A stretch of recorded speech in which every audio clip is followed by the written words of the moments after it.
Kahit anong gawin mo, hindi ako magpapapigil sa'yo. Hindi ko sasayangin ang pagkakataong ito. Carding, tumatakbong oras! Kapag hindi kayo nakinig sa akin, mamamatay si Lolo Banoy. Magagaya sa salat ng biktima na aswang sa bundok. At sa susunod na mga taon, may mga mabibiktima ulit. Kapatid din ako ni Nena.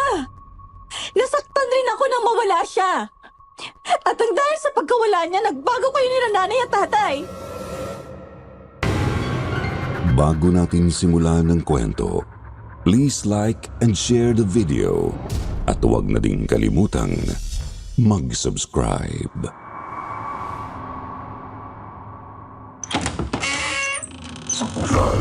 Para sa mga mahilig sa kwentong aswang, subaybayan ang aming bagong channel, Aswang Diaries. Aswang Diaries. Pasukin ang mga nakakakilabot na mundo ng mga aswang. Aswang Diaries.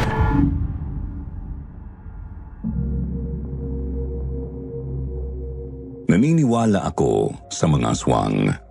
Naniniwala rin ako na hindi lamang tayong mga tao ang nabubuhay sa mundong ito. May mga nilalang na hindi natin nakikita at may iba pang mundong nakakubli sa kadiliman na hindi natin alam. At lalong naging matibay ang paniniwala kong yan nang mabasa ko ang mismong talaarawan ng aking Lola Iska. Ako po si Julia, Sir Jupiter, 25 years old at tubong Maynila. Noong taon bago ang pandemic ay napagpasyahan ng ibenta ng aking ama ang aming ancestral house sa Quezon Province. Kaya naman noong tag-init ng taong yon, dumalaw kami doon para makita yon sa huling pagkakataon at makuha ang mga gamit na maaari pa naming mapakinabangan o maibenta. Subalit sa halip na mga gamit ay iba ang aking nakita doon. Sa isang tukador sa isa sa mga kwarto sa ikalawang palapag ay nakakita ako ng mga lumang notebook. Binuklat ko ang mga yon at unang tingin ko pa lamang, sigurado akong babae ang may sulat noon. Binasa ko ang mga nakasulat doon at nagulat ako nang makitang noong 1965 pa ang unang entry doon. At yun nga ay pagmamay-ari ni Lola Iska, great-grandmother ng aking ama. Isa sa mga taong laman palagi noon ng mga kwento rin niya. Si Lola Iska raw at ang kuya nitong si Carding ay minsang naging mga tagatugis ng aswang. Kwento lamang yun para sa amin noon. Pero nang mabasa ko ang mga talaarawan, napatunayan kong totoo ang mga kwento ng tatay ko. At ang isa sa mga kwentong yon ang ibabahagi ko po dito sa channel ninyo. Hindi po ako magpapaligoy-ligoy pa. Ito po ang mga unang pahina ng pangalawang talaarawan ni Lola Iska. At isinulat ito Disyembre ng taong 1972.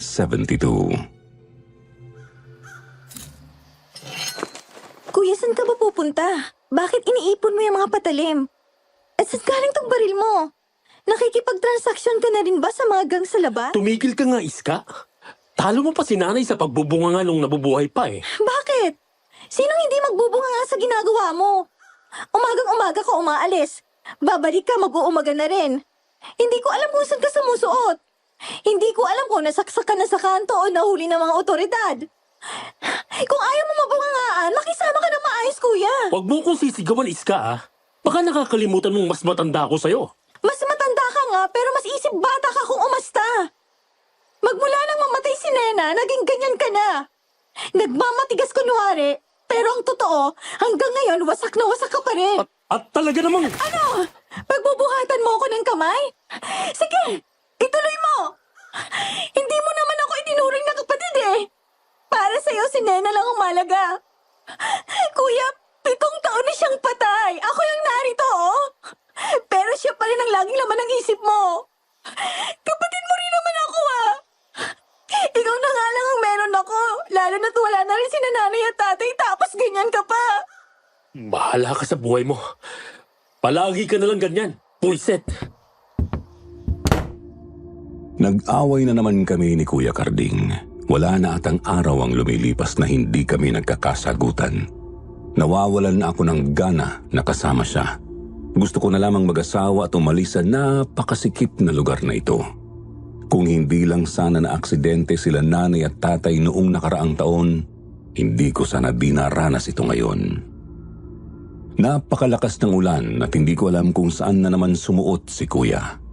10:00 na ng gabi at ilang oras na ang lumipas matapos ang trabaho niya. Malamang ay naglilibot na naman at nanghuhuli ng mga gumagala sa labas. Galit ako sa kanya pero hindi ko maiwasang mag-alala. Talamak kasi ang holdapan at mga gang sa paligid namin. At walang araw na walang naghahabulan ng kutsilyo sa labas. Natatakot ako na baka isang araw, mabalitaan ko na lamang na nadali siya at maiwan na ako ng tuluyang mag-isa. Magbihis ka, alis tayo. Ha? Saan naman tayo pupunta? Gabing-gabi na oh. Ano bang nangyayari? Madaling-madali ka at basang-basa ng ulan. May humahabol ba sa'yo, kuya? Yan ang ikinaiinis ko sa'yo eh. Ang dami mong tanong. Yan din ang kinaiinis ko sa'yo. Hindi ka marunong sumagot ng maayos. Yan. Sulat galing Quezon. Pupunta tayo doon, bukas na bukas din. Nawawalang pinsan mong si Amor. May 2 linggo na siguro. Tutulong ako sa paghahanap sa kanya. Kuya naman, hindi na nga tayo magkanda-ugaga dito eh. Sapat lang ang kinikita natin sa mga racket natin. Tapos pupunta pa tayo doon. Kuya, nasa Tondo tayo. Ang layo ng Quezon. Isa pa, nung tayo ang may kailangan, hindi naman nila tayo pinansin ah. Pupunta ako doon para hanapin ang aswang na kumuha kay Nena. Hindi para tulungan sila. Naiintindihan mo? Ha? Si Nena na naman. At saka anong aswang? Kuya naman, hindi ba't sinabi na tao ang gumawa nun kay Nena? Isa pa, hindi naman nakita ang katawan ni Nena. Ilang beses ko bang sasabihin sa'yo na nakita ko ang halimaw na yon, ha? Nagkatitigan kami, Iska. Kung mas matapang lang at mas malakas ako noon, baka nailigtas ko pa si Nena. Bahala ka! Kung ayaw mong sumama, hindi kita pipilitin. 15 taon pa lamang si Kuya. At ako naman ay 10 nang mawala si Nena sa Quezon nang minsang magbakasyon kami doon. Katatapos lamang ng pista noon nang mawala ang kapatid namin na 6 na taong gulang pa lamang noon. Hinanap ito ng mga taga doon, subalit tanging mga lagu-lagunit na damit na lamang nito na basa ng dugo ang nakita nila. Naimbestigahan naman ang kasong yun ni Nena pero dahil sa kawalan ng mga saksi at ebidensya, lumamig na lamang yun at natabunan. Magmula noon ang dating masayahing si Kuya Carding ay naging bugnutin. Palagi niyang sinasabi sa amin na nakita niya kung sino ang kumuha kay Nena. Itim daw yun na nilalang na may pulang mga mata at matatalas ng ngipin. Isang aswang. Subalit walang naniwala sa kanya. Sino ba naman kasi ang maniniwala sa ganoon? Simula noon ay nagsaliksik na siya ng tungkol sa mga aswang. Nagkolekta siya ng mga patalim na gawa sa tanso at pilak. At ngayon, mayroon na rin siyang baril. Isang maliit at kalawanging baril. Ang dami naman ata ng dadalhin mo. Parang kagabi lang ay ayaw mong sumama. Huwag kang mag-alala, ako ang magdadala niyan. Hindi ko lang naman gamit ang laman yan eh. Nagdala ako ng iba mo pang kailangan bukod sa mga patalim mo. Teka, kwintas siya ni Lolo ah. Hindi pa yan naisama sa libing niya? Iniwan niya sa akin to. Dadalhin ko to. Pampaswerte. Teka. Magtirik pala muna tayo ng kandila.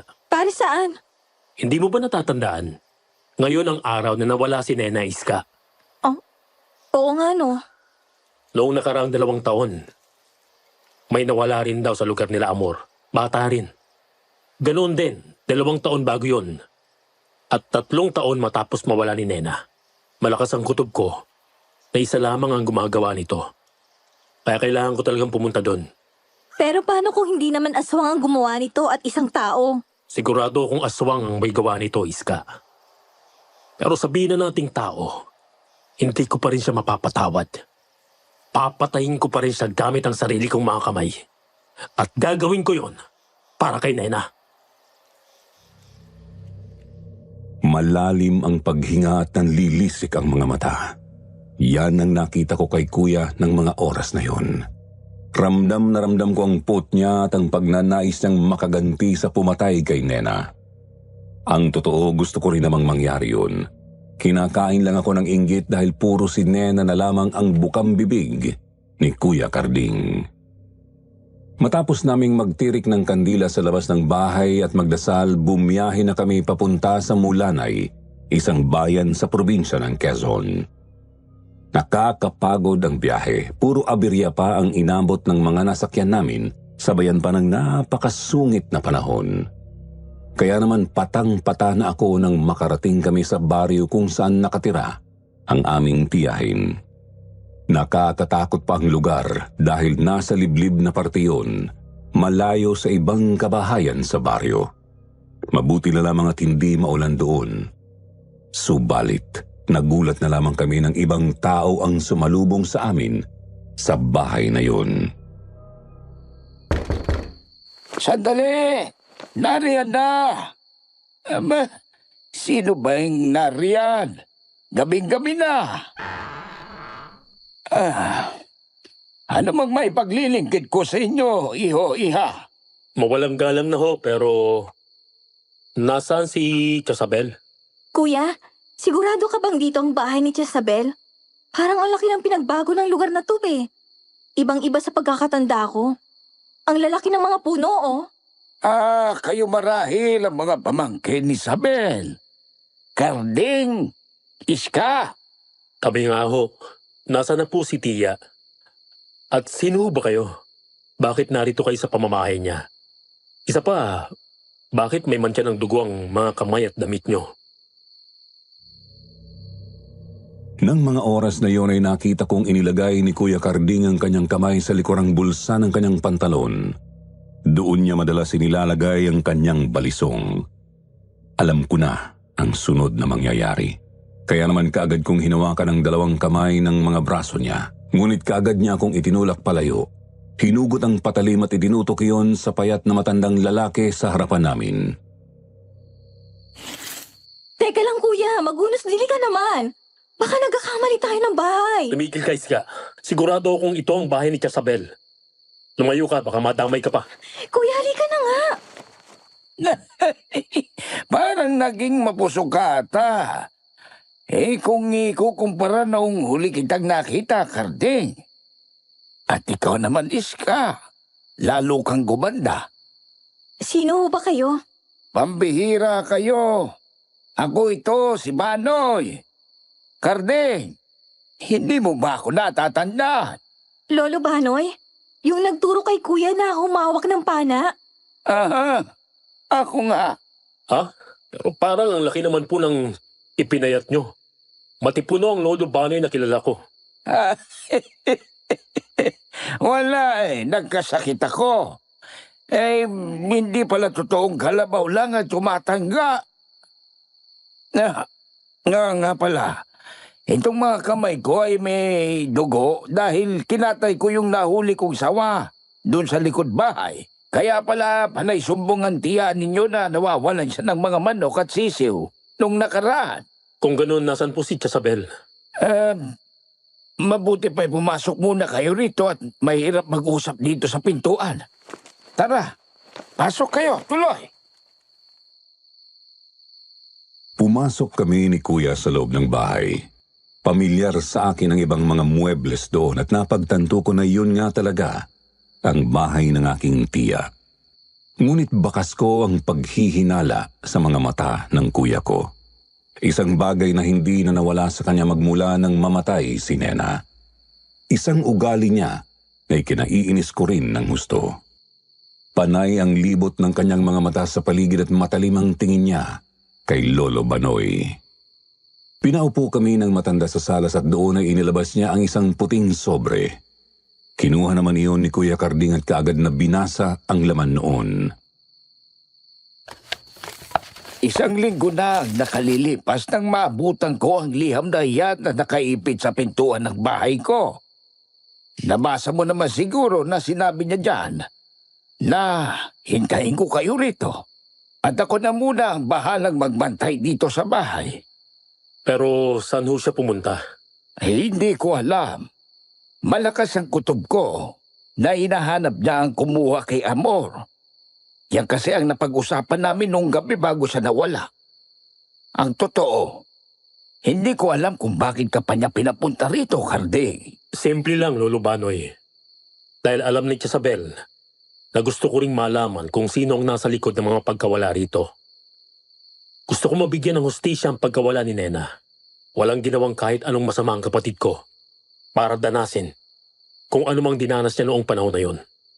Kung sa bagay, ilang beses ko rin narinig kay Isabel na sulat ka ng sulat kung may balita na sa nangyari at sa kumuha sa iyong kapatid. Totoo ba yun, kuya? Sulat ka ng sulat kay tiya? Oo, at hindi totoong hindi niya tayo pinapansin. Ang totoo, ilang beses siyang nagpadala ng pera para sa atin, Iska.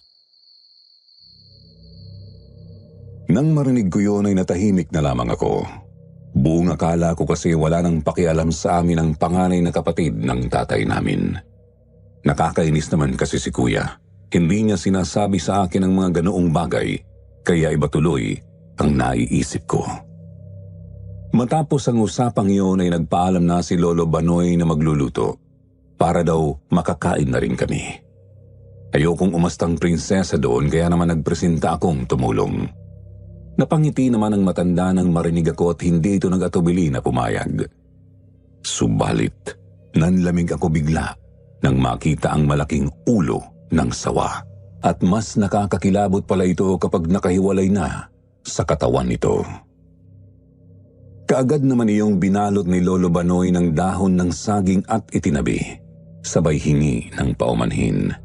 Babalatan daw niya ang ahas at ako na ang bahalang maggayat ng mga rekado. Iaadobo sa gata raw kasi ang ahas na yon. Hindi naman ako maselan sa pagkain at gusto kong matikman ang karne noon. Kaya naman mabilis kong sinunod ang utos sa akin ni Lolo. Nakaharap ako sa malaking bintana sa tapat ng lababo habang naghihiwa ng sibuyas.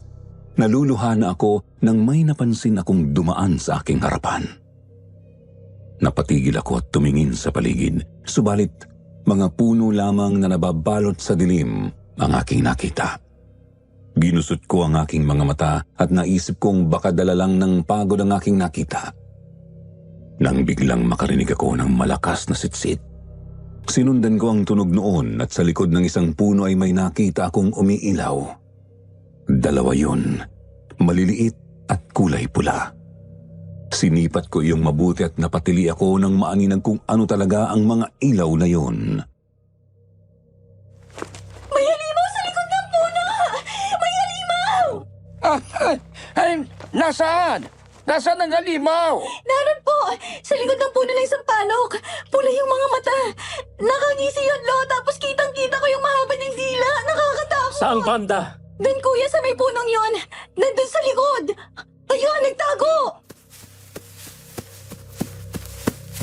Dali-daling lumabas si Kuya Karding ng mga oras na yun. Binunot niya mula sa bulsang patalim at kaagad siyang tumakbo sa punong itinuro ko. Mabilis namang sumunod sa kanya si Lolo Banoy dala ang isang lampara subalit wala na doon ang nakita ko. Ang tanging naiwan na lamang doon ay mga bakas ng mga paa na naiwan ng kung anong nilalang sa malambot na lupa doon. Pumasok na tayo, Karding. Hindi maganda ang kutob ko rito. Tara na. Pero hindi nagkamali si Iska, Lolo. Merong narito kanina. Ewan ko kung narinig nyo, pero may tumakbo papasok ng kakahuyan. At doon ito dumaan sa itaas ng mga puno. Oo, naramdaman ko yon. Pero gayon pa man hindi natin alam kung ano at sino ang kalaban. Ibig sabihin, alam na ninyo na may aswang noon pa man. Oo.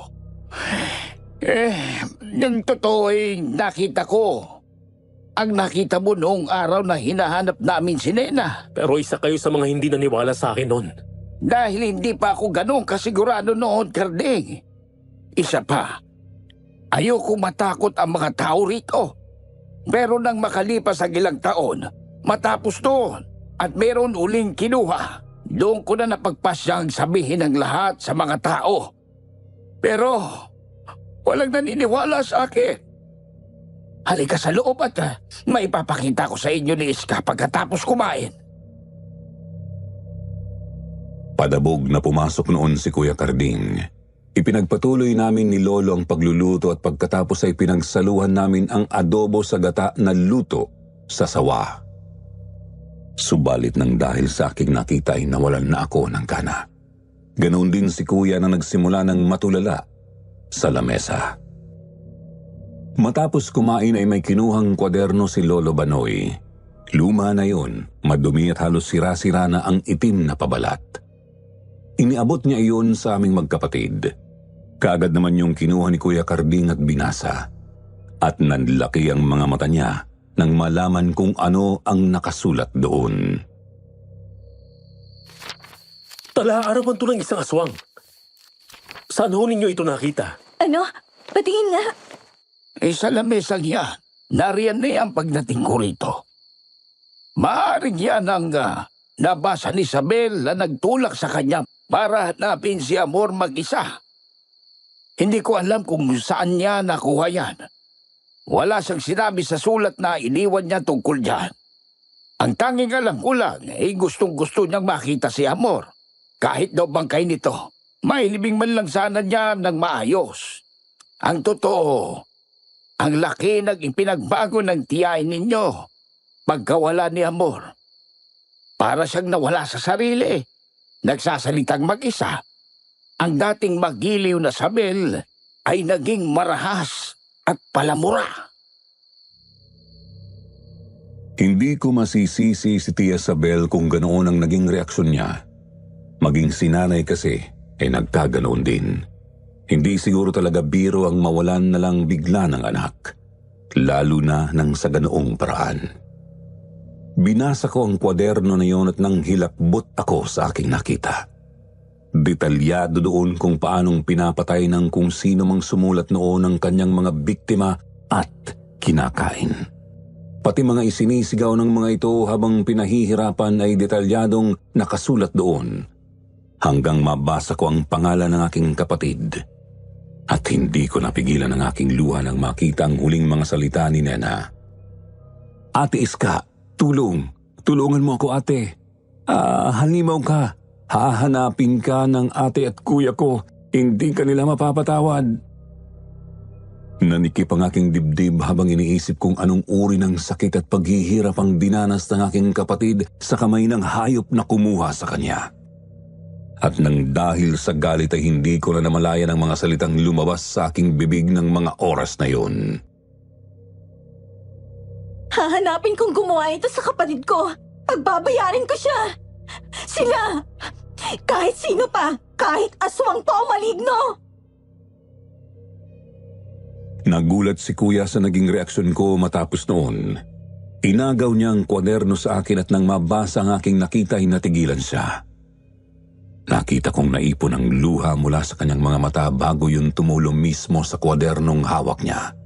Kinain ng aswang na buhay ang kapatid namin. Sinimulan sa paa, paitaas hanggang sa namatay na lamang ito ng dahil sa kawalan ng dugo. Nakasulat doon na walang itinira maliban sa mga daliri ng aking kapatid. Patawarin ninyo ako. Kung noon pa lamang ay kumilos na ako, marahil kayo na napatay na ang hayop na gumawa nito. Ang totoo, ilang beses na itong naipaabot sa mga otoritan sa bayan. Subalit, madalas natatakpan lamang ang mga kasong pagkalipas ng ilang buwan.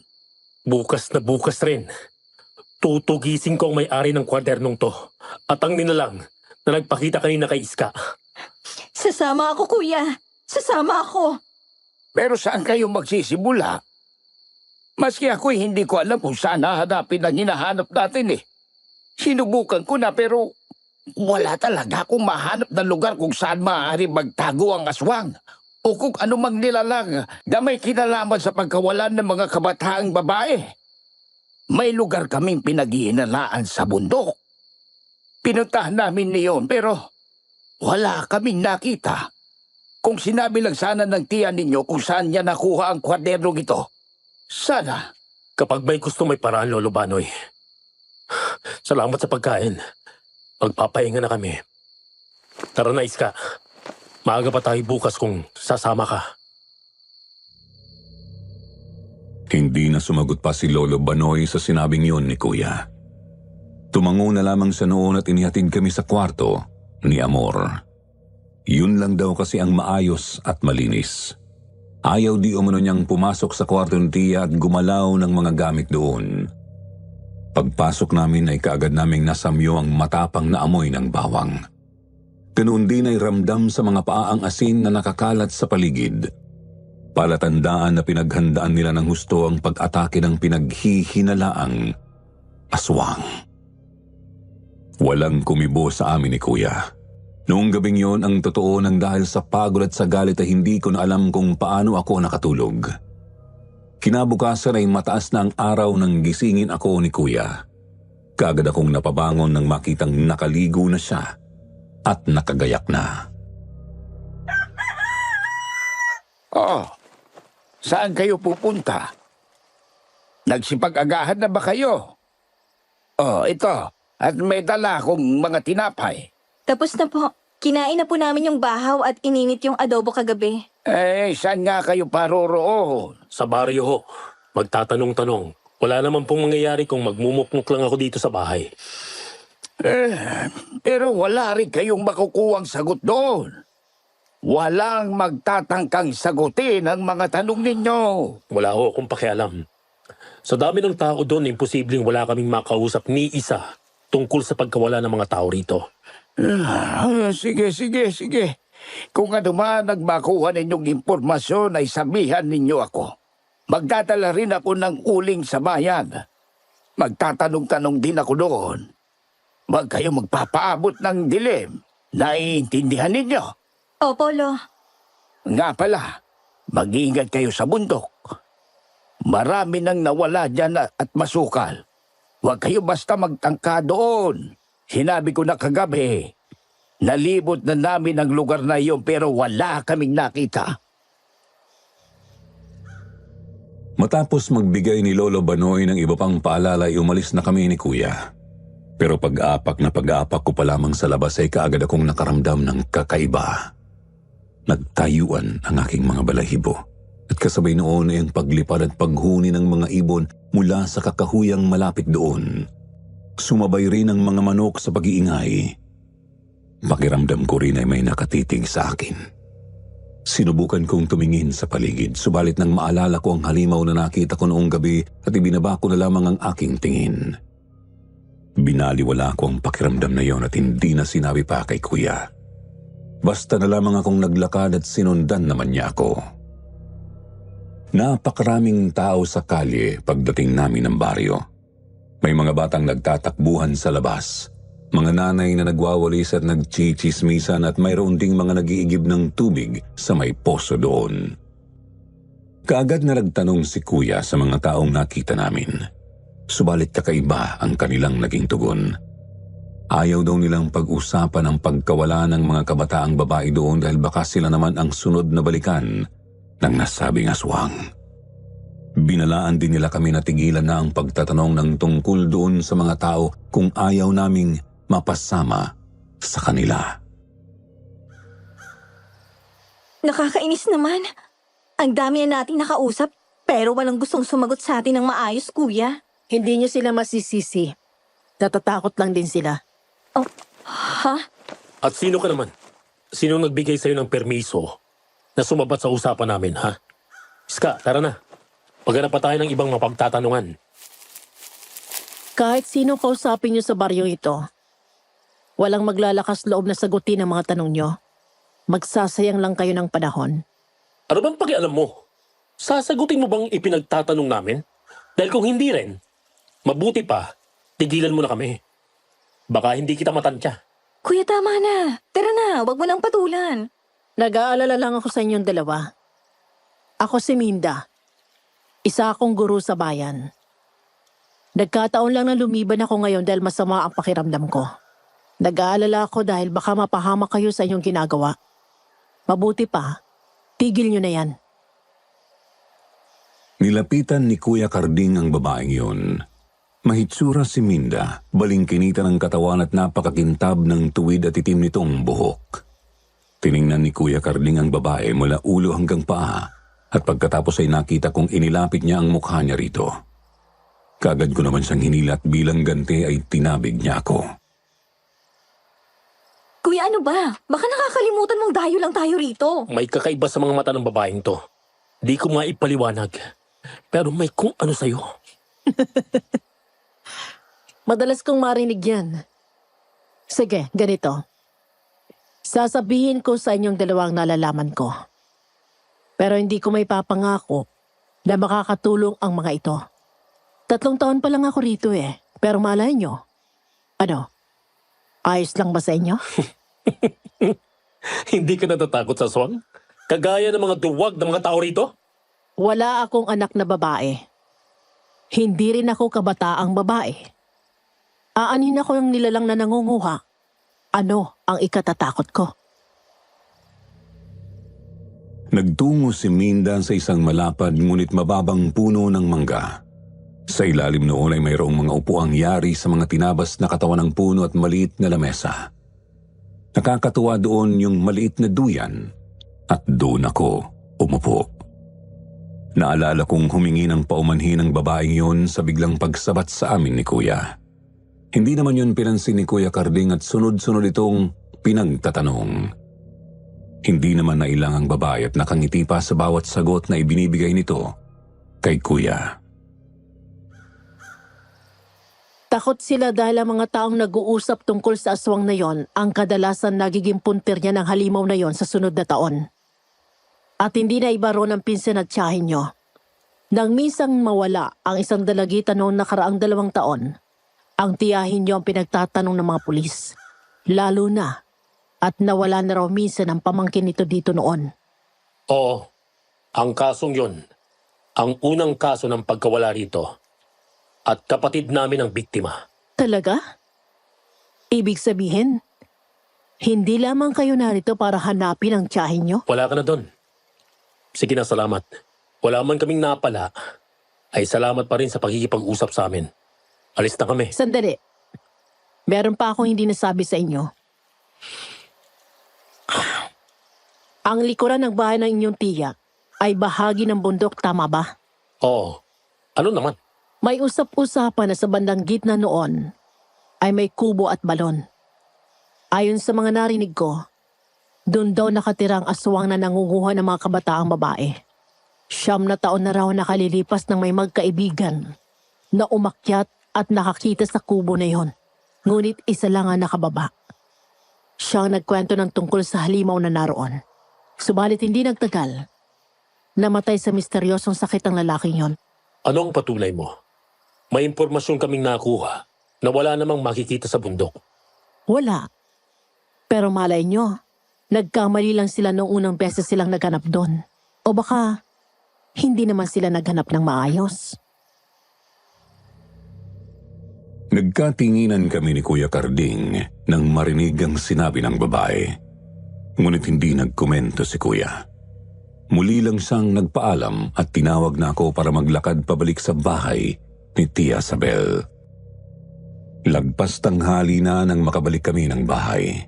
Kagad akong nagsaing habang si Kuya naman ay abala sa pagkakalkal sa kanyang mga gamit. Inilatag niya ang mga patalim na mayroon siya. Ganoon din ang baril at mga bala nito.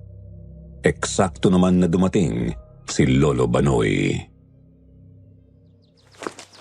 Aba, napakaraming patalim naman niyang Carding. Saan ka kumuha ng baril? Legal ba yan? Kuya, wag mong sabihing sineryoso mo yung sinabi ng Minda na yon. Wag mong sabihing aakyat ka ng bundok at hahanapin ang kubo. At ang balo na sinabi niya. Sinabi na ni Lolo na walang naroon. Anong kubo? At anong bundok? At saka sino si Minda? Isa pong guro daw sa bayan. Nakausap namin ni Kuya sa baryo. Siya lang ang kumausap sa amin. Paano't ayaw pag-usapan ng mga naroon ang aswang at baka raw sila ang sunod na pagdiskitahan? Guro, ang tagal ko na rito at kilala ko ang lahat sa baryo. Pero wala akong kilalang Minda. Kahit mga bago rito kilala ko. Kaya sinong Minda ang sinasabi ninyo? Kaagad na inilarawan ni Kuya Carding si Minda. Nakita kong nagusot na lamang ang mukha ni Lolo Banoy Subalit hindi raw niya talaga kilala ang babaeng yon. Nakita ko ang pagdilim ng mukha ni Kuya Carding. Kinuha niyang 2.29 at nilagyan ng bala ang revolver na baril. Isinukbit niya ang baril sa likuran at inilagay sa bulsa ang isa sa mga 29. Ang isa naman ay isiniksik niya sa kanyang medyas sa kanang binti. Aakyat ako ng bundok. Titingnan ko kung naroon ang kubong sinasabi ng Minda na yon. Maaga pa naman. Babalik na lamang ako kaagad bago sumapit ang dilim. Pero Carding, masukan lang bandang pataas ng bundok. Baka maligaw ka pati. Isa pa, sinabi ko na sa iyo, nasuyod na namin ang kabundukan. Huwag ko kaya mag-alala. Sasamahan ko po si Kuya. Hindi na. Maging sagabal ka lang. Dito ka na lamang at hintayin mo ako. Hindi ka aalis nang hindi ako kasama. Iska, hindi ako nagbibiro. Kung kailangang saktan kita, Tama na! Talaga naman. Paano na lang kaya kung hindi ako kagad nakabalik? Hala, sige. Hindi ko naman kaya mapipigilan eh. 3 tayong aakyat. At iyon ay pagkatapos nating mananghalian. At huwag kang magkakamaling sumuway, Carding. Handa rin akong manaki. Maiiwas lang kayo sa panganib. Hindi na sumagot si Kuya sa sinabi ni Lolo Banoy. Ipinirito ko ang tinapanadala ni Lolo noon at yun ang pinagsaluhan namin. Matapos noon ay nagligpit ako ng aming pinagkainan. At habang ginagawa ko yun ay naalala ko si Minda. Naisip kong baka hindi talaga siya taga-baryo, lalo na't hindi talaga siya kilala ni Lolo Banoy. Pero sino siya? At saka habang pinagmamasdan ko siya noong kausap niya si Kuya ay may kakaiba akong naramdaman sa kanya. Pero hindi ko mawari kung ano yun. Mayroon din talagang kakaiba sa mga mata at tingin niya. Matapos kong maghugas ay sinabi ko kina Kuya at Lolo ang naalala ko kay Minda. Hindi naman na sila kumibo pa ng tungkol doon. Binigyan ako ni Lolo ng itak at ganoon din si Kuya. Wala raw magagawa ang mga balisong ni Kuya sa bundok at ang mga itak na yon ang kailangan namin. Hindi nga nagtagal ay nagsimula na naming akyatin ang bundok sa likuran ng bahay. Hindi naman yun ganoon katarik, sadyang masukal lamang dahil sa nagtataas ang mga damo at naglalakihang mga puno. At pagpasok namin sa kakahuyan ay naramdaman ko ang kakaibang sensasyon na kagaya noong una. Ang pakiramdam na may nakatingin at nagmamasid sa amin. Tumigil ako. Tinawag ko sila Kuya at sinabi sa kanila ang naramdaman ko. Makinig kayong dalawa. Diretso lang ang tingin. Carding, ako sa unahan. Sa gitna si Iska at ikaw sa dulo. Diretso lang ang tingin, ha? Kapag may narinig kayong tinig, huni o kahit ano, huwag kayong lilingon at titigil. Naiintindihan ninyo? Opo, Lolo Lolo Banoy. Banoy. Mahirap na. Matanda na rin ako para protektahan kayong dalawa. Habang palalim kami ng palalim sa kakahuyan na iyon ay tila padilim naman ng padilim. Napapayungan na kasi ng naglalakihang mga dahon ng paligid. Nagsimula na rin akong makaramdam ng kakaibang init sa paligid. Nagsimula nang mawala ang matataas na damo. Hindi ko na alam kung gaano katagal na kaming naglalakad ng matanaw ko sa hindi kalayuan ang isang kubo. Itinuro ko iyon, subalit kaagad na tinabig ni Lolo Banoy ang mga kamay ko at ibinaba. Kumalas naman si Kuya sa linya at nagmamadaling pinuntahan ang kubo. Pinigilan pa siya ni Lolo Banoy subalit wala na iyong nagawa. Kaya sinundan na lang namin agad si Kuya. Akalain mo nga naman at meron pala talagang kubo rito. At hindi lang iyon. Narito rin ang balon. Pero ilang beses kaming umakyat rito noong nawala si Nena. At sigurado kung walang ganito dito noon. Sinuyod namin ito pero hindi namin ito nakita. Maraming usap-usapan tungkol sa kubo na ito. Pero ngayon ko lang talaga ito nakita. At saka, bakit mukhang lumang-luma na ito? Imposible naman pong hindi nyo alam ang tungkol dito, Lolo Banoy. Ayon kay Minda, may isang lalaki raw na hindi nakabalik mula rito. at namatay yung kasamang nakababa. Kwento-kwento lamang yun, iha. Walang ganon. Hindi yun nangyari. Kahit itanong pa ninyo sa mga matatanda sa baryo. Ho? Sandali. Wala ba kayong naririnig? Ano yun, kuya? Wala naman. Kuya, huwag ka namang manakot. Hindi na nanakot ang kuya mo. Pakiramdaman mo ang paligid at maririnig mo ang sinasabi niya. Yun nga ang aking ginawa. At nagtayuan ng mga balahibo sa aking katawan nang makarinig ako ng mahina, subalit napakalinaw na pagtawa ng isang matandang babae. Inilibot ko ang aking paningin, subalit hindi ko matukoy kung saan galing ang pagtawang yun. Para bang galing iyon sa lahat ng direksyon. Binunot ni Kuya Karding ang baril mula sa kanyang likuran. Abala na rin siya sa paghahanap sa pinanggagalingan ng tawa nang halos lumabas ang puso ko nang biglang kumulog ng napakalakas. Kasunod noon ang pagdilim ng paligid nang dahil sa pagkapal ng mga ulap. Ang mabuti pa'y bumalik na tayo. Mukhang uulan at magtatagal yon. Baka hindi tayo makababa. Sandali ho. Hindi ako bababa nang hindi ko nakikitang nasa loob ng bahay na ito. Pinigilan pa ni Lolo Banoy si Kuya subalit kaagad nitong sinipa ang pintuan ng kubo. Madilim ang loob at dahil wala kaming dalang ilaw ay wala kaming makita. Lalong lumakas ang tawa na naririnig namin at kasabay noon ay ang pag-ihip ng napakainit na hangin. Umurong siya mula sa tiwangwang na pinto. Namumutla at malalim ang paghinga. Anong nakita mo sa loob? Wala po. Masyadong madilim. Pero biglang bumigat ang pakiramdam ko.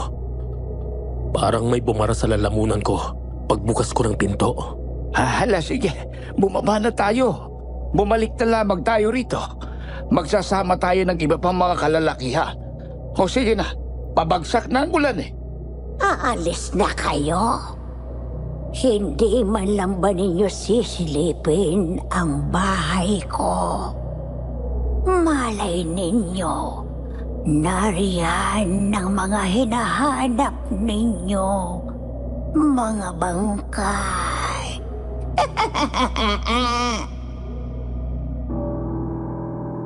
Nang marinig ko yon ay hindi ako makapaniwala. Akala ko ay guni-guni lamang yun. Subalit nang makita ko ang hilakbot sa mukha ni Lolo Banoy at Kuya ay doon ko napagtanto na hindi lamang ako ang nakarinig noon. Itinutok ni Kuya Karding ang hawak ng baril sa bahay at sunod-sunod na nagpaputok. Inubos niya ang lahat ng bala ng baril bago niya hinugot ang itak na nasa bewang niya at patakbong pumasok sa loob ng bahay. Nataranta naman kami ni Lolo Banoy sa biglaang pagkilos ni Kuya. Sinundan namin siya sa loob at kaagad akong napatakip ng ilong nang masamyo ko ang napakalansang amoy. Gamit ang itak ay pinagtataga ni Lolo Banoy ang isang parte ng bahay hanggang sa masira iyon at may pumasok na liwanag. At tumambad sa amin ang madugong sahig sa loob, subalit wala kaming nakitang bangkay ng kahit anong hayop o tao doon. Sariwa pa ang dugo. Halos hindi patuyo. Hayop ka! Nasaan ka? Magpakita ka sa amin! Lumabas ka, duwag! Hindi mo gugustuhin na makita ako, bata. Sinasabi ko sa'yo. Grabe nga ang paginginig mo kanina at ang kabog ng dibdib mo. Parang tambol sa lakas. Hayop ka! Demonyo! Kung ayaw mo magpakita, ilabas mo lamang sina Sabel at Amor. Pakiusap. Pagkatapos noon, naalis na kami. Paano ko naman ilalabas ang mga patay na? Baka ngayon, bulok na ang mga natirang parte sa katawan nila. Ngayon, makakababa na kayo. Wala kayong mapapala rito at huwag kayong mag-alala. Dahil sa sunod, ako naman ang dadalaw sa inyo.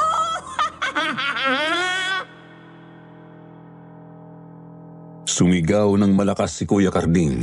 Pinagtataga niyang mga dingding ng kubo hanggang sa mabutas ang mga iyon at halos magkaluray-luray.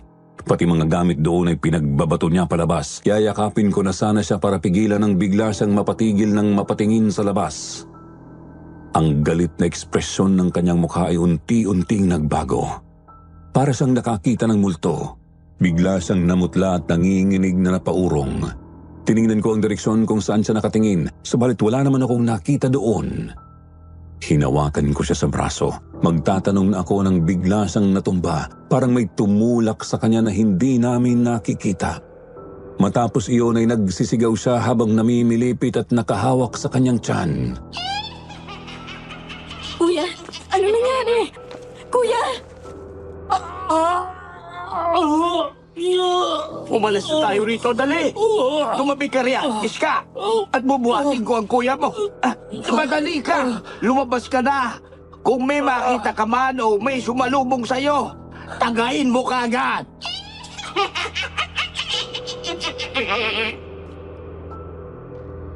Muling umalingaw-ngaw sa paligid ang tawa ng matandang babae. Kaagad akong tumakbo palabas ng bahay at eksakto ay biglang bumuhos ang malakas na ulan. Sunod na lumabas si Lolo Banoy, pasan si Kuya. Inutusan ako ni Lolo na mauna habang itinuturo kung saan ako dadaan. Lalong lumakas ang ulan at nagsimula ng magputik ang lupa, ngunit hindi namin alintana iyon. Nagpatuloy kami hanggang sa makita ko na ang labasan ng lugar na iyon.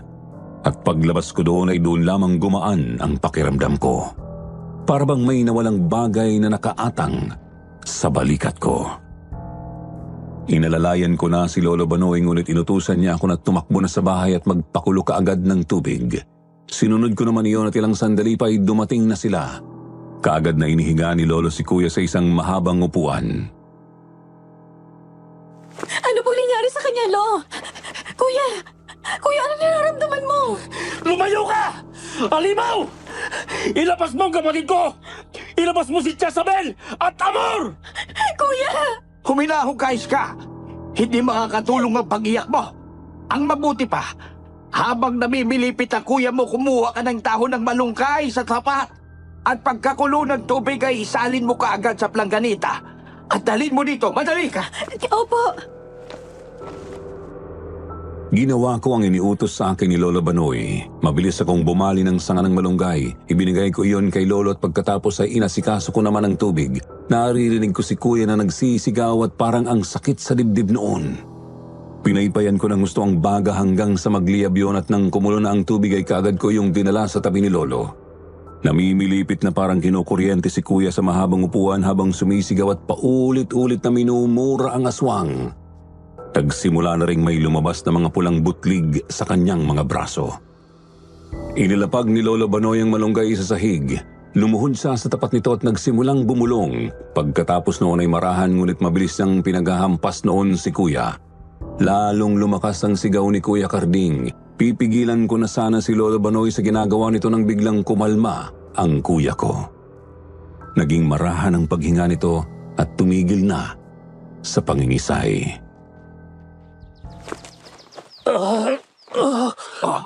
Tabi riyan, Iska. Ilulublob ko itong mga malunggay dyan. Huparin mo yung pangitaas ng kuya mo, bilis! Opo! Kaagad akong sumunod. Nang makuhang damit ni Kuya, inilubog din iyon ni Lolo Banoy sa mainit na tubig na nagkulay berde na ng dahil sa mga dahon. Piniga niya iyon at ipinunas sa buong katawan ni Kuya. Ilang sandali pa ay dumilat na si Kuya Karding.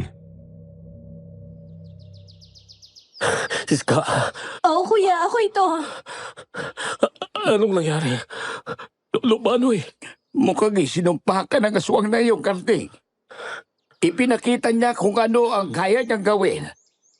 Nakita mo ba siya? Anong natatandaan mong nangyari bago sumama ang pakiramdam mo? kung ano pong nakita ko noon, yun din ang nakita ko ngayon. Isang itim na nilalang na may pulang mga mata. Nakakakilabot. Nakita kong gumalaw ang bibig niya pero naintindihan ko ang sinabi niya. Maaring yun ang pagkakataon na isinumpa ka niya. Iska, iligpit mo ang mga ito. Tapos ay magsaboy ka ng asin sa paligid, lalo na sa pintuan at mga bitnana. Ikaw naman, Karding, magpahinga ka na muna. Pero saan po kayo pupunta, Lo? Iiwan po ninyo kami? Paano kung puntahan kami ng aswang? Kailangan kong hanapin ang Minda na nakausap ninyo. Malakas ang kutob ko na ang babaeng iyon ang aswang. Dahil kahit anong isip ko, wala akong maalala na may ganoong pangalan sa baryo. Ang isa pa, hindi natin ito maaaring ipagpabukas pa. Kagaya ng sinabi mo, bigla tayong lusubin dito. Mabuti nang makahingi tayo ng tulong. Mula sa loob ng kwarto ng pinsan ko sa ilalim ng kama ay hinugot ni Lolo Banoy ang 2 pinatulis na kawayan. Benditado daw yun at kahit daplis lamang sa aswang, siguradong masasaktan ito. Muli siyang yumuko at may inabot sa dulo ng kama at ilang sandali pa ay naabot niya ang isang pana at lagayan ng mga palaso. Ibinigay niya yun kay Kuya Karding. Pinahiran di umano ng lana na binabaran ng bawang at may orasyon ang mga palasong yun. Matapos noon ay umalis na siya. Tumila na rin ang ulan at sandaling sumikat muli ang araw. Isinara ko ang lahat ng bintana at pinto. Nakatulog na si Kuya sa mahabang upuan at hindi ko na malaya na maging ako ay nakatulog na rin. Tao po? Tao po? May tao ba dyan? Iska. Kumising ka. Kuya? Hala, ang dilim. Gabi na pala. Tao po? Karding! Ako ito, si Minda. Kuya, si Minda, anong gagawin natin? Minahong ka. Hawakan mo yung kawayan na ibinigay ni Lolo Banoy. Tig-isa tayo, bilis. Karding, makinig ka. Pinuntahan ako ng lolo nyo. Nagkausap kami. Pinapupunta niya ako rito para bigyan kayo ng babala. Anong pinagsasabi mo? Paano uutusan ka ni Lolo Banoy? Kayong hindi kanya kilala. Umamin ka, Minda. Ikaw ang aswang, hindi ba? Si Lolo Banoy, anong ginawa mo sa kanya? Kaya ako narito dahil sa kanya. Makinig muna kayo. Buksan yung pinto. Sabihin mo ang kailangan mong sabihin. Pero hindi namin bubuksan ang pinto. Sumenya si Kuya sa akin na buksan ko ang mga ilaw. Kagad naman akong kumilos para gawin yun. Pero sa kasamang palad ay walang ni isang bumbilya ang sumindi. Nakaramdam na ako ng takot. Madali akong nagtungo sa kusina at doon ay nakakita ako ng lampara. Sisindihan ko na iyon nang makaramdam ako ng mainit na hangin mula sa labas. Pakiwari ko rin ay may nakamasid sa akin mula sa labas ng kusina. Kaya naman binitbit ko na lamang ang lampara at doon ko sinindihan sa tabi ni Kuya. Karding, tumatakbong oras. Kapag hindi kayo nakinig sa akin, mamamatay si Lolo Banoy. Magagaya sa salat ng biktima na aswang sa bundok. At sa susunod na mga taon, may mga mabibiktima ulit. Tumigil ka! Paano kami makakasigurong hindi mo kami nilililang, ha? May iniwan si Lolo Banoy na mga kawayan, hindi ba? Abangan niyo ako. Saksakin niyo ako kapag sinalakay ko kayo. Dahil kung aswang man ako, dampilang mula sa mga kawayan na yan ay mangingisay na ako sa sakit. Dali na! Nauubos ng oras! Napalunok ng laway si Kuya Karding. Pawisan na siya habang nakatitig sa pinto. Dahan-dahan siyang humakbang papalapit doon. Tiningnan niya ako. Sinenyasan na hawakan ko ng maigi ang pinatulis na kawayan at abangan ng aswang. Natatakot man ay hindi ako nag-atubiling sumunod. Buksan man namin yun o hindi, kung totoong aswang si Minda ay madali lang niyang masisira yun. Pumwesto ako sa harap ng pinto. Nanginginig pa ang aking mga kamay. Hindi ako sigurado kung tatama ako pero buo ang aking loob. Anumang nilalang ang magtangkang manakit sa amin, tatarakan ko ng kawayang iyon. Nakita ni Kuya ang itak na nasa gilid ng pinto. Yun ang dala kong itak noong umakyat kami sa itaas ng bundok. Kinuha niya yun. Sinikwat niya ang sara ng pinto at dahan-dahang binuksan yun. Dahan-dahan hanggang sa tumambad na sa amin si Minda.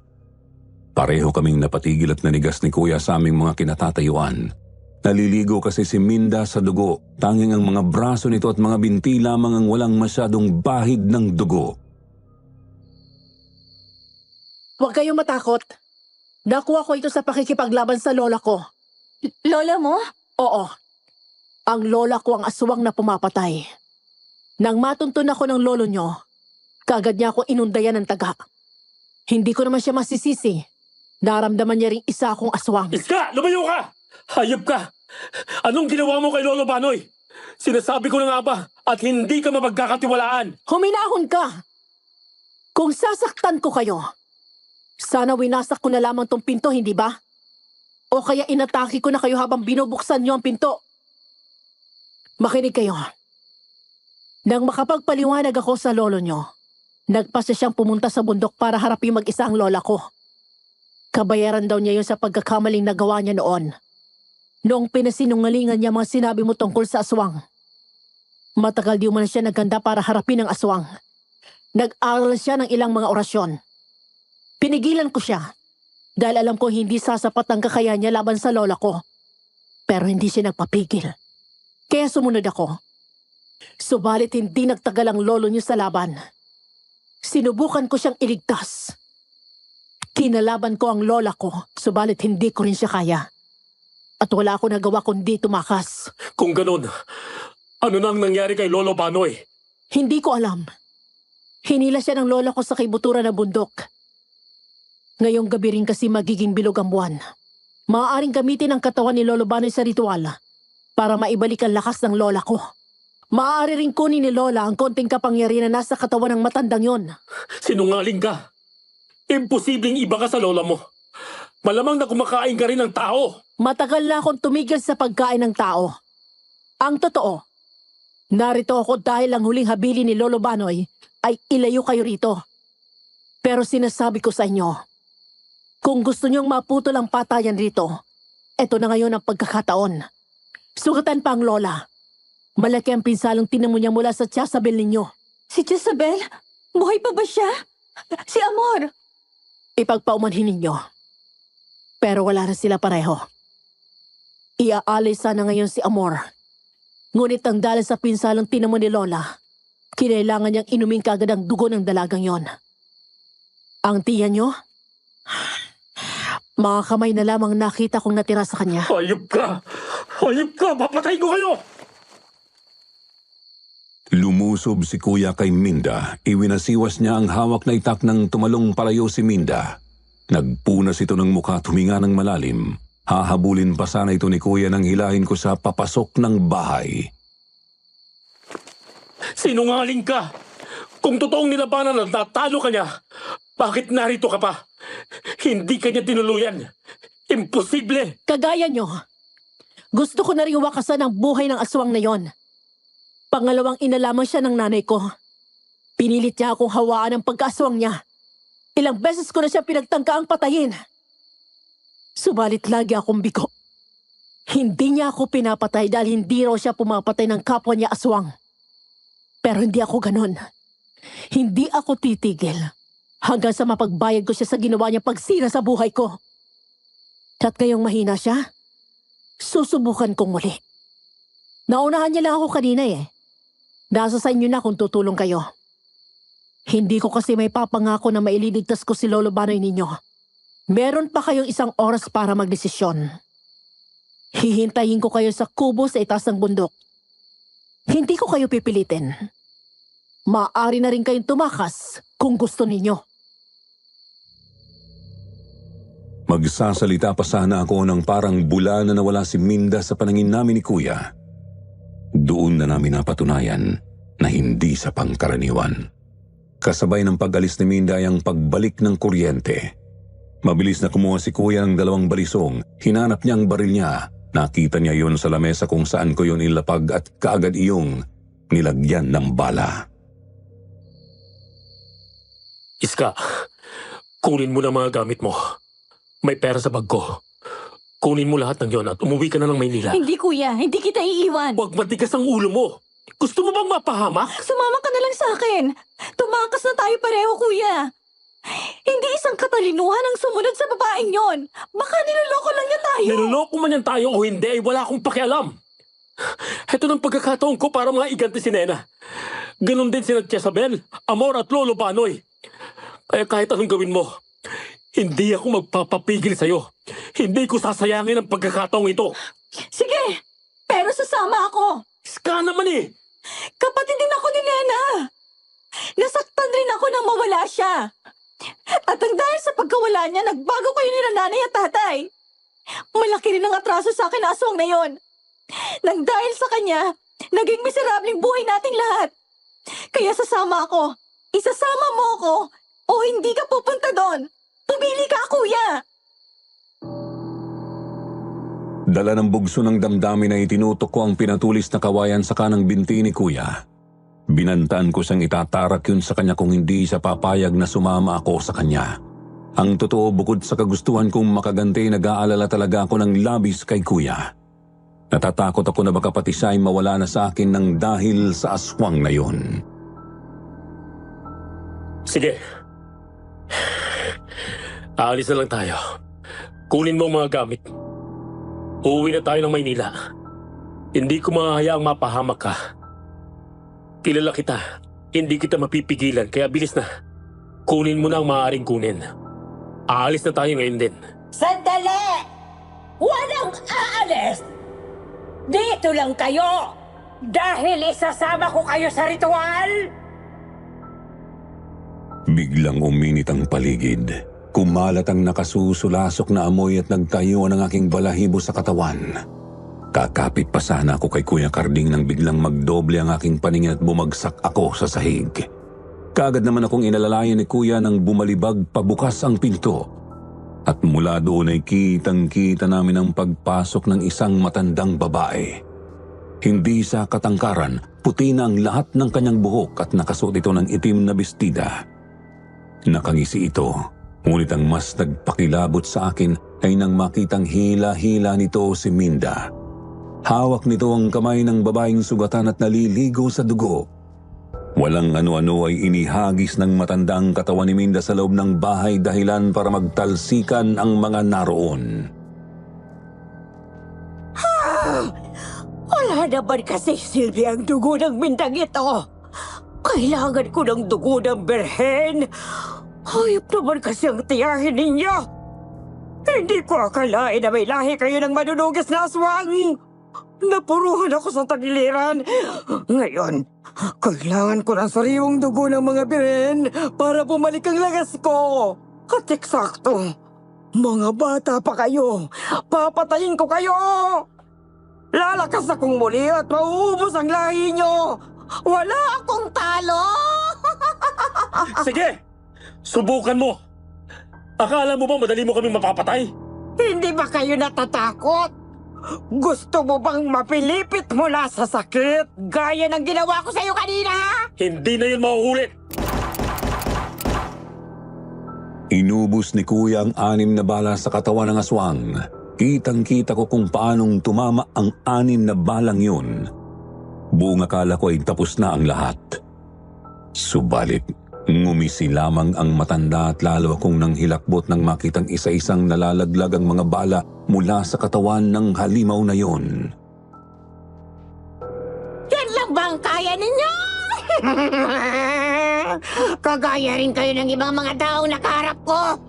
Matapang, subalit walang ibubuga. Ikaw lalaki, baka may gusto kong sabihin sa kapatid mo bago ko laslasin ang leg mo. Umiikot pa ang aking paningin ngunit pinilit kong tumayo. Nagawa kong itukod ang aking mga kamay sa aking tuhod ngunit muli akong natumba. Tumawa ng malakas ang aswang. Huwag ko na raw pilitin dahil kahit anong gawin ko ay hindi ko matatalo ang puwersa niya nang tumutulak sa akin pababa. Narinig kong sumigaw si Kuya pagkatapos ay mabilis niya akong pinasan. Bit-bit na niya ako ngunit muli akong bumagsak sa sahig. Muli kong narinig ang malakas na sigaw ni Kuya Carding at pagtingin ko ay nakadapa na rin siya. Duguan ang likod ng dahil sa isang mahabang sugat.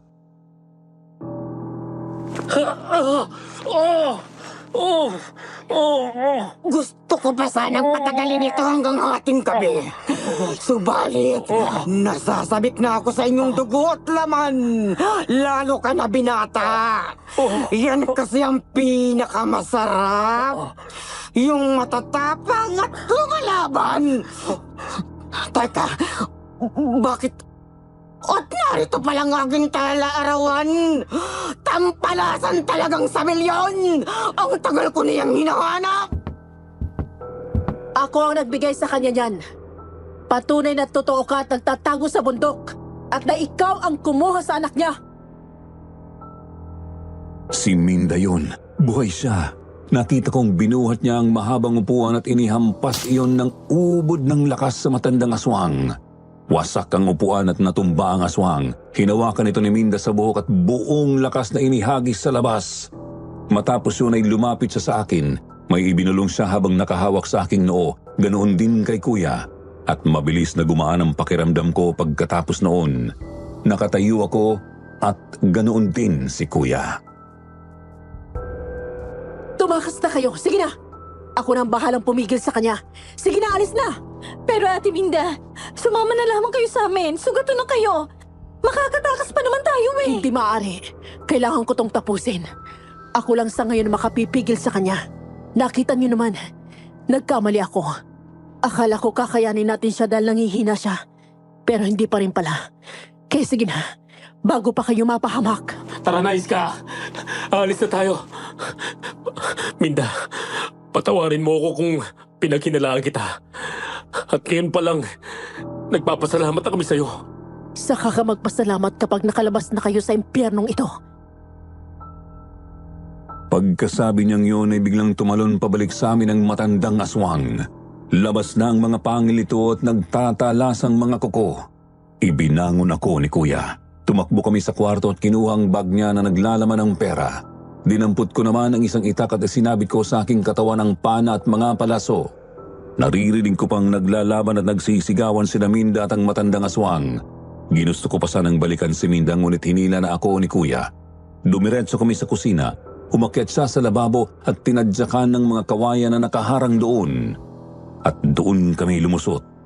Tumakbo kami, papunta sana kami ng baryo para humingi ng tulong nang tumalon sa harapan namin ang aswang. Puno na ng dugo ang mukha at mga kamay nito. Hindi ba't sinabi kong hindi kayo aalis, ha? Wala nang magtatanggol sa inyo ngayon. Hayop na Minda yan. Sagabal kahit kailan. Ngayon, ihanda na ninyo ang katawan ninyo. Dahil lalasapin ko na ang laman at dugo ninyo. Tumakbo palapit sa amin ang aswang. Humarang si Kuya sa harapan ko ngunit bago pa ito makalapit sa amin ay dumating si Lolo Banoy. Kita ang mga sugat sa noo at mga braso nito. Niyakap niya ang aswang at binalibag sa lupa. Kinagat siya ng aswang sa balikat. Sumigaw si Lolo Banoy. Subalit iniangat lamang niyang matanda at muli itong ibinalibag sa lupa. Napabitaw mula sa pagkakakagat ang aswang at sumigaw ng malakas na parang nasasaktan. Lumayo si Lolo Banoy sa nakahandusay na aswang at hindi nagtagalay ng isa iyon habang nakahawak sa tagiliran. Sige na, tumakbo na kayo, panlayo. Hindi pa natatalo ang isang ito, Katning. Iska, bilisan ninyo. Iligtas ninyo ang mga sarili ninyo. Pero Lolo Banoy, Hindi ka namin pwedeng iwan. Anong hindi? Sasayangin ba ninyo ang buhay ni Minda? At kung sakali ang buhay ko, sige na. Alis na kayo. Ayaw kong umalis noon subalit muli akong hinila ni Kuya palayo. Halos kaladkarin na niya ako. Umaalingaw sa paligid ng malakas na sigaw ng aswang. Patuloy kami sa pagtakbo ng ang malakas na sigaw naman ni Lolo Banoy ang narinig namin. Sabay kaming napatigil ni Kuya at napalingon at nakita namin na napaibabawan na si Lolo Banoy ng aswang. Kuya, balikan natin si Lolo. Hindi maaari, Iska. Hindi kita maaaring ipahamak. Sandali. Yang pana, akin na. Tinuruan ako ni Lolo Banoy nito noon. Kaya ko tong gamitin. Hinubad ko ang pana mula sa aking katawan at iniabot iyon kay Kuya. Mabilis niyang inasinta ang aswang. Nanginginig pa ang kanyang mga braso kaya naman inalalayan ko siya. Huminga siya ng malalim at dahan-dahan na ibinuga yun. Pagsigaw muli ni Lolo Banoy ay pinakawalan ni Kuya ang palaso. Subalit sa balikat lamang ng aswang iyon tumama. Nabaling sa amin ang tingin ng halimaw at walang ano-anong tumakbo ito palapit sa amin. Mabilis na kumuha ng palaso si kuya sa lagayang nakasukbit sa likuran ko. Muli niyang inasinta ang aswang.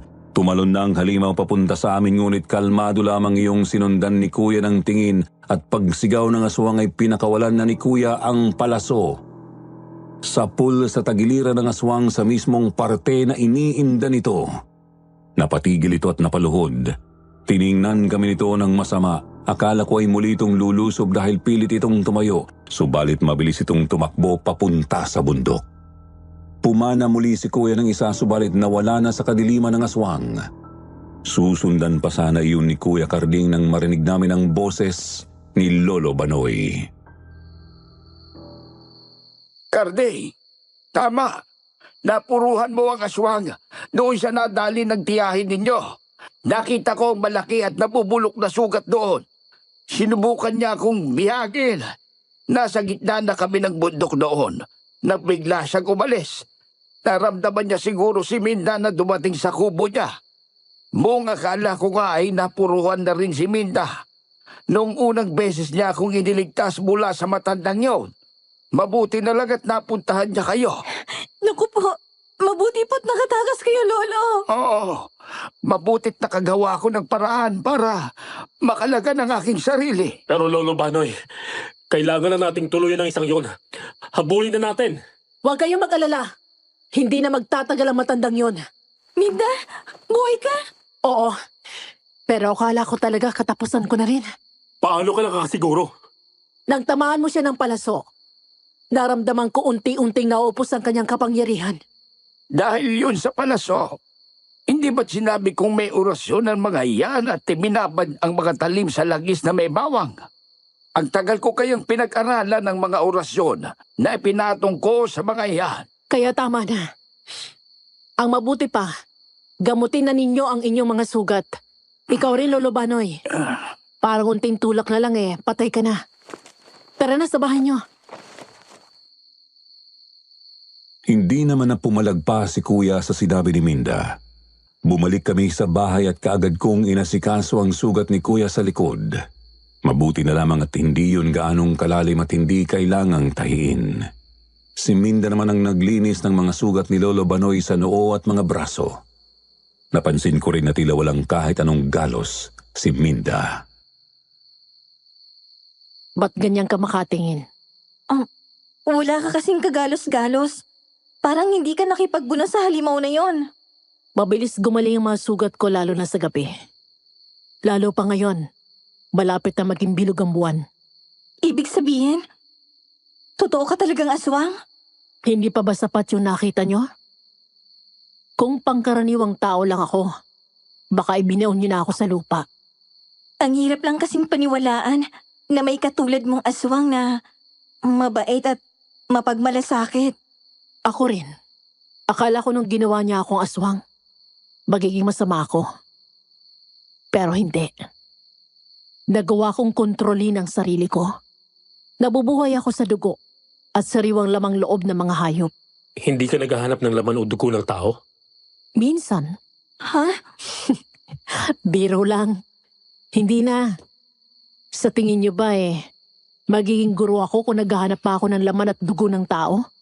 Ibig sabihin, hindi gaanong kalakasang pagkahawa sa iyo. At isa pa, totoong guro ka? Marahil nga ho. At sa pagiging guro, oo. Totoong guro ako sa bayan. Bumabalik-balik lang ako rito para makibalita at yumempo. Pero Minda, wag mo kaming basta na lamang sasakmalin. Huwag kang mag-alala. Uunahin ko yung kuya mo kung sakali. Karday, nawa ay napatawad mo na ako. Wala na ho yan, Lo. Minsan, hindi naman po ako nagtanim ng galit sa inyo. At naiintindihan ko kung bakit nyo yun ginawa noon. Isa pa, iniligtas po ninyo kami magkapatid. Salamat po. Sunod noon ay nagpasalamat naman si kuya kay Minda. Humingi siyang muli ng tawad dito at ganoon din ako. Tinanggap naman ng magandang babae ang paghingi namin ng tawad. at lumipas ang gabing yon nang hindi namin namamalayan. Kinabukasan, binalikan namin ang kubo sa bundok. Wala na akong kakaibang naramdaman doon. Sinunog namin ang bahay at tinabunan ang balon. Isinama na rin namin sa pagsunog ang kwaderno ng matandang aswang. Gusto pa sana iyong itago ni Lolo Banoy, ngunit iginiit namin ni Kuya na hindi na iyon dapat pang manatili sa amin. Maganda na rin yun para tuluyan na naming makalimutan ang kamatayan ni Nena. Nagtagal pa kami ng ilang araw doon bago umuwi. Sinubukan pa naming maghanap ng kahit anong naiwan sa katawan nila Tia Isabel at Amor sa paligid. Subalit wala na kaming nakita. Kaya naman gumawa na lamang kami ng puntod para sa kanila sa labas ng bahay ni Tia Isabel at doon ay nagtirik kami ng kandila. Nagtirik na rin kami para kay Nena at para sa mga magulang namin. Nena, patawarin mo sana ako kung minsan nagsiselos ako sa'yo. Kahit matagal ka ng patay. Ang totoo, lungkot na lungkot din ako sa pagkawala mo. Lalo na nang mabasa ko yung nangyari sa'yo. Pasensya ka na, ha? Wala si ate nung naghihirap ka. Mahal na mahal ka naman ni ate, eh. Ikumusta mo kami kina nanay at tatay, ha? Balang araw, magkikita-kita rin tayo. Mayayakap ka ulit namin. Kayo nila nanay at tatay. Matapos noon ay humangin ng malakas. Niyakap ako ni Kuya at tinalikan sa ulo. Humingi siya ng paumanhin sa akin at ganon din kina nanay, tatay at Nena. Matapos noon ay pumasok na kami ng bahay at kinabukasan noon ay bumalik na kami ng Tondo. Doon natapos ang kwentong iyon, Sir Jupiter. Binasa ko ang iba at nalaman kong bumalik sila doon makalipas ang 2 taon at doon na nanirahan. Hindi na sila bumalik ng Tondo pagkatapos noon. Nagkaroon ng ibang kaso ng aswang sa ibang mga lugar malapit doon at si Lolo Carding at Lolo Banoy ang naging takbuhan ng mga tao kapag may ganoon. May iba pang mga kwentong nakasulat sa mga kwadernong yon. Mayroon pang 3 entry doon na tungkol sa mga aswang. Siguro sa mga susunod na araw kapag nakahanap ako ng pagkakataon, ipapadala ko rin ang mga iyon dito. Hanggang dito na lamang po, Sir Jupiter. Maraming salamat at mabuhay po kayong lahat.